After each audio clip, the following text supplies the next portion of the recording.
j'ai eu 4 jours de délivrance et 2 jours de coma, enfin mon âme n'était plus là. Je respirais, j'étais là, à côté de mes proches, mais moi j'étais partie.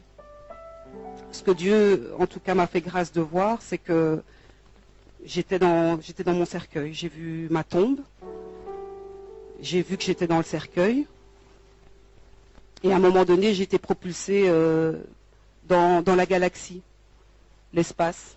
J'ai vu quelques étoiles. Et je suis restée, j'ai l'impression que je suis restée vraiment dans cette galaxie pendant une éternité. Ça a duré et j'errais, mon âme errait, j'errais, je me demandais mais qu'est-ce que je fais là? Qu'est-ce qui se passe? Et il faisait noir. Il faisait noir. Et après ce que j'ai vu les ténèbres, donc une nuée très sombre. Et une nuée et la lumière en fait. Donc j'ai compris par la suite parce que j'entendais des voix. C'était vraiment les anges de Dieu et les suppôts de Satan qui pas négocier parce qu'on ne négocie pas avec Dieu, mais le diable qui réclamait mon âme en fait et ma vie. Et il disait, mais enfin, Seigneur, il y a un pacte qui a été fait, elle n'a pas suivi tes voies, elle n'est plus digne d'être appelée enfant de Dieu. Donc elle est devenue mon enfant, donc voilà, il faut nous la laisser. Donc c'était vraiment comme s'il y avait un combat spirituel entre les ténèbres et la lumière. Et à ce moment-là, je sais pas, un esprit démoniaque m'a pris et m'a demandé si j'étais prête. Et il m'a dit, regarde en bas, là-bas, le trou noir que tu vois, on va y descendre. Et là, j'ai commencé à crier. Et je criais réellement, puisque ma sœur m'a dit par la suite, quand j'ai retrouvé mes esprits, que Dieu est vraiment grand et il a tout fait. C'était vraiment sous son contrôle, parce que la manière dont tu criais, c'est pas possible qu'on n'ait pas eu des voisins qui sont venus à la maison pour réclamer des tapages nocturnes en plus, puisque ça se passait la nuit. Et donc cet esprit démoniaque m'a précipité dans le trou. Et en fait, j'ai vu de la terre. On descendait vraiment les profondeurs de la terre. J'ai vu beaucoup de terre et il faisait noir et je criais et il faisait noir. Et au plus on s'enfonçait, au plus je criais. Et puis à un moment donné, on s'est arrêté, comme dans une espèce d'ouverture, comme dans une grotte. Et là, l'esprit m'a dit, est-ce que tu es prête? Parce que ici, c'est l'enfer. Et on va commencer à prendre... Je suis vraiment désolée. Hein. Et il m'a expliqué qu'il y avait 7 niveaux en enfer. Et que là, on allait commencer au premier niveau. Donc il m'a amené au premier niveau. Moi, je fermais les yeux et je disais non, non. Et je criais au Seigneur.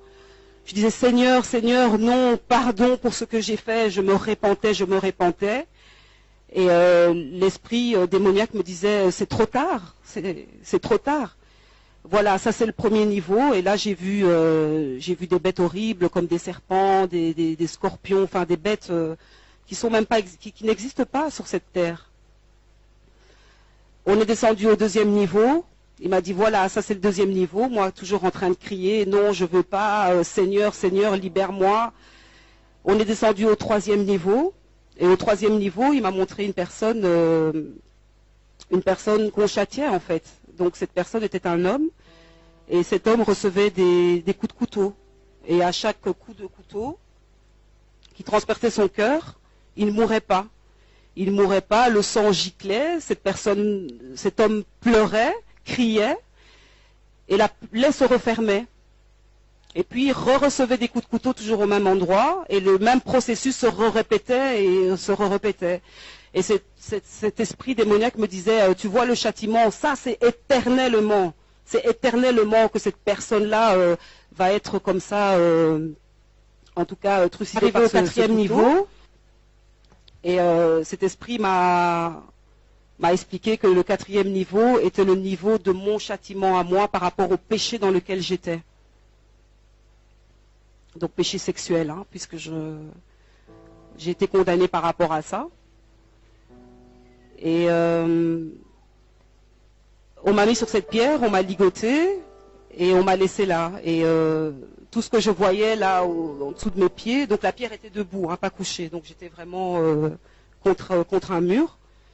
L'enfer ressemble à une grotte, en tout cas là où j'étais, au niveau, c'est une grotte en fait. C'est une grotte où il fait sombre, où il y a du feu à gauche et à droite. C'est un endroit très lugubre où on n'entend que des cris d'épouvante qu'on n'a jamais même entendu dans des films d'horreur. Et moi je criais, on criait avec toutes les filles. Et des démons venaient, me touchaient, me pressaient à mes parties intimes. Et l'esprit m'a expliqué que ton châtiment c'est d'être violé éternellement.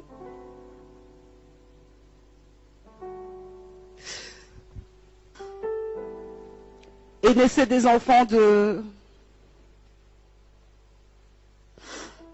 ces relations en fait. Tu n'as pas le temps de dormir en enfer. Tu ne dors pas. J'ai cru que j'y étais depuis des siècles. Et c'est sans arrêt. On ne ferme pas les yeux en enfer. On n'a pas un temps. Il y a des niveaux. Il y en a 7. Et vous vous rendez compte le niveau où moi j'étais, plus que la moitié, quoi. Enfin, j'étais presque au niveau du 7e pour moi. Donc le péché de l'immoralité sexuelle est un péché sévèrement puni. Je priais quand j'étais en enfer, j'ai pas cessé de prier mon Dieu, j'ai pas cessé de demander pardon. J'ai déposé le pardon aussi auprès de la femme de cet homme.